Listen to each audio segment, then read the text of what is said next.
بسم اللہ الرحمن الرحیم۔ السلام علیکم ورحمۃ اللہ وبرکاتہ۔ ناظرین، حضور صلی اللہ علیہ وآلہ وسلم سے 1000 سال بیشتر یمن کا بادشاہ طبع حمیری تھا۔ ایک مرتبہ وہ اپنی سلطنت کے دورے کو نکلا۔ 12,000 عالم اور حکیم اور 1,32,000 سوار، 1,13,000 پیادہ اپنے ہمراہ لیے ہوئے اس شان و شوکت سے نکلا کہ جہاں بھی پہنچتا اس کی شان و شوکت دیکھ کر مخلوق خدا چاروں طرف نظاروں کو جمع ہو جاتی تھی۔ یہ بادشاہ جب دورہ کرتا ہوا مکہ معظمہ پہنچا تو اہل مکہ میں سے کوئی اسے دیکھنے نہ آیا۔ بادشاہ حیران ہوا اور اپنے وزیر اعظم سے اس کی وجہ پوچھی تو اس نے اسے بتایا کہ اس شہر میں ایک گھر ہے جسے بیت اللہ کہتے ہیں، اس کی اور اس کے خادموں کی جو یہاں کے باشندے ہیں تمام لوگ بے حد تعظیم کرتے ہیں، اور جتنا آپ کا لشکر ہے اس سے کہیں زیادہ دور اور نزدیک کے لوگ اس گھر کی زیارت کو آتے ہیں اور یہاں کے باشندوں کی خدمت کر کے چلے جاتے ہیں، پھر آپ کا لشکر ان کے خیال میں کیوں آئے گا؟ یہ سن کر بادشاہ کو غصہ آیا اور قسم کھا کر کہنے لگا کہ میں اس گھر کو کھدوا دوں گا اور یہاں کے باشندوں کو قتل کروا دوں گا۔ یہ کہنا تھا کہ بادشاہ کے ناک، منہ اور آنکھوں سے خون بہنا شروع ہو گیا اور ایسا بدبودار مادہ بہنے لگا کہ اس کے پاس بیٹھنے کی بھی طاقت نہ رہی۔ اس مرض کا علاج کیا گیا مگر افاقہ نہ ہوا۔ شام کے وقت بادشاہی علماء میں سے ایک عالم ربانی تشریف لائے اور نبض دیکھ کر فرمایا کہ مرض آسمانی ہے اور علاج زمین کا ہو رہا ہے۔ اے بادشاہ، آپ نے اگر کوئی بری نیت کی ہے تو فوراً اس سے توبہ کریں۔ بادشاہ نے دل ہی دل میں بیت اللہ شریف اور خدا میں کعبہ کے متعلق اپنے ارادے سے توبہ کی۔ توبہ کرتے ہی اس کا وہ خون اور مادہ بہنا بند ہو گیا اور پھر صحت کی خوشی میں اس نے بیت اللہ شریف کو ریشمی غلاف چڑھایا اور شہر کے ہر باشندے کو 7 اشرفیاں اور 7 ریشمی جوڑے نظر کیے۔ پھر یہاں سے چل کر مدینہ منورہ پہنچا تو ہمراہ ہی علماء نے جو کتب سماویہ کے عالم تھے وہاں کی مٹی کو سونگھا اور کنکریوں کو دیکھا اور نبی آخر الزماں صلی اللہ علیہ وآلہ وسلم کی ہجرت گاہ کی جو علامتیں انہوں نے پڑھی تھیں ان کے مطابق اس سرزمین کو پایا تو باہم عہد کر لیا کہ ہم یہاں ہی مر جائیں گے مگر اس سرزمین کو نہ چھوڑیں گے۔ اگر ہماری قسمت نے یاوری کی تو کبھی نہ کبھی جب نبی آخر الزماں صلی اللہ علیہ وآلہ وسلم تشریف لائیں گے ہمیں بھی زیارت کا شرف حاصل ہوگا، ورنہ ہماری قبروں پر تو ضرور کبھی نہ کبھی ان کی جوتیوں کی مقدس خاک اڑ کر پڑ جائے گی جو ہماری نجات کے لیے کافی ہے۔ یہ سن کر بادشاہ نے ان عالموں کے واسطے 400 مکان بنوائے اور اس بڑے عالم ربانی کے مکان کے پاس حضور صلی اللہ علیہ وآلہ وسلم کی خاطر ایک 2 منزلہ عمدہ مکان تعمیر کروایا اور وصیت کر دی کہ جب آپ صلی اللہ علیہ وآلہ وسلم تشریف لائیں تو یہ مکان آپ کی آرام گاہ ہو، اور ان 400 علماء کی کافی مالی امداد کی اور کہا کہ تم ہمیشہ یہیں رہو، اور پھر اس بڑے عالم ربانی کو ایک خط لکھ کر دیا اور کہا کہ میرا یہ خط اس نبی آخر الزماں صلی اللہ علیہ وآلہ وسلم کی خدمت اقدس میں پیش کر دینا، اور اگر زندگی بھر تمہیں حضور کی زیارت کا موقع نہ ملے تو اپنی اولاد کو وصیت کر دینا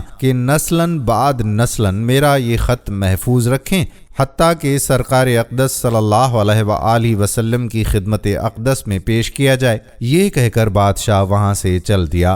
وہ خط نبی کریم صلی اللہ علیہ وآلہ وسلم کی خدمت اقدس میں 1000 سال بعد پیش ہوا۔ کیسے ہوا اور خط میں کیا لکھا تھا سنیے اور عظمت حضور صلی اللہ علیہ وآلہ وسلم کی شان دیکھیے۔ خط میں لکھا تھا، کم ترین مخلوق طبع اول حمیری کی طرف سے شفیع المذنبین سید المرسلین محمد رسول اللہ صلی اللہ علیہ وآلہ وسلم، اما بعد۔ اے اللہ کے حبیب، میں آپ پر ایمان لاتا ہوں اور جو کتاب آپ پر نازل ہوگی اس پر بھی ایمان لاتا ہوں، اور میں آپ کے دین پر ہوں۔ پس اگر مجھے آپ کی زیارت کا موقع مل گیا تو بہت اچھا اور غنیمت، اور اگر میں آپ کی زیارت نہ کر سکا تو میری شفاعت فرمانا اور قیامت کے روز مجھے فراموش نہ کرنا۔ میں آپ کی پہلی امت میں سے ہوں اور آپ کے ساتھ آپ کی آمد سے پہلے ہی بیعت کرتا ہوں۔ میں گواہی دیتا ہوں کہ اللہ ایک ہے اور آپ اس کے سچے رسول ہیں۔ ناظرین، شاہ یمن کا یہ خط نسلاً بعد نسلاً ان 400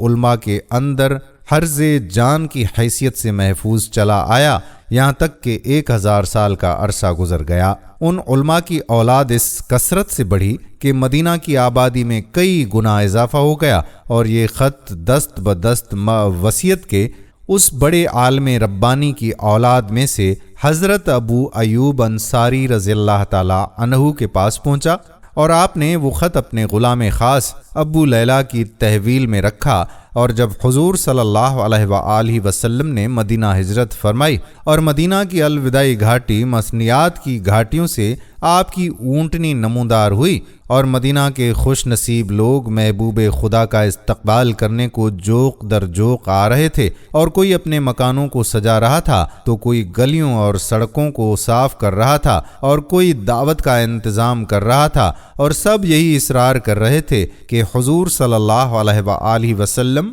میرے گھر تشریف لائیں۔ حضور صلی اللہ علیہ وآلہ وسلم نے فرمایا کہ میری اونٹنی کی نکیل چھوڑ دو، جس گھر میں یہ ٹھہرے گی اور بیٹھ جائے گی وہی میری قیام گاہ ہوگی۔ چنانچہ جو 2 منزلہ مکان شاہ یمن طبع حمیری نے حضور صلی اللہ علیہ وآلہ وسلم کی خاطر بنوایا تھا، وہ اس وقت حضرت ابو ایوب انصاری رضی اللہ تعالی عنہ کی تحویل میں تھا۔ اس میں حضور صلی اللہ علیہ وآلہ وسلم کی اونٹنی قصوہ جا کر ٹھہر گئی۔ لوگوں نے ابو لیلہ کو بھیجا کہ جاؤ حضور کو شاہ یمن کا خط دے آؤ۔ جب ابو لیلہ حاضر ہوا تو حضور نے اسے دیکھتے ہی فرمایا، تو ابو لیلہ ہے؟ یہ سن کر ابو لیلہ حیران ہو گیا۔ حضور نے فرمایا، میں محمد رسول اللہ ہوں، شاہ یمن کا جو خط تمہارے پاس ہے لاؤ وہ مجھے دو۔ چنانچہ ابو لیلہ نے وہ خط دیا۔ حضور نے پڑھ کر فرمایا، صالح بھائی طبع کو آفرین و شاباش۔ سبحان اللہ۔ دوستو، امید ہے کہ آج کی اس ویڈیو سے آپ کا ایمان تازہ ہو گیا ہوگا۔ ایک مرتبہ حضور نبی کریم صلی اللہ علیہ وآلہ وسلم پر درود و سلام بھیجیں اور اس ویڈیو کو شیئر کر دیں۔ جزاک اللہ خیرہ۔ آنے والی ویڈیو تک اپنے میزبان قادر بخش کلہوڑو کو اجازت دیجیے۔ فی امان اللہ۔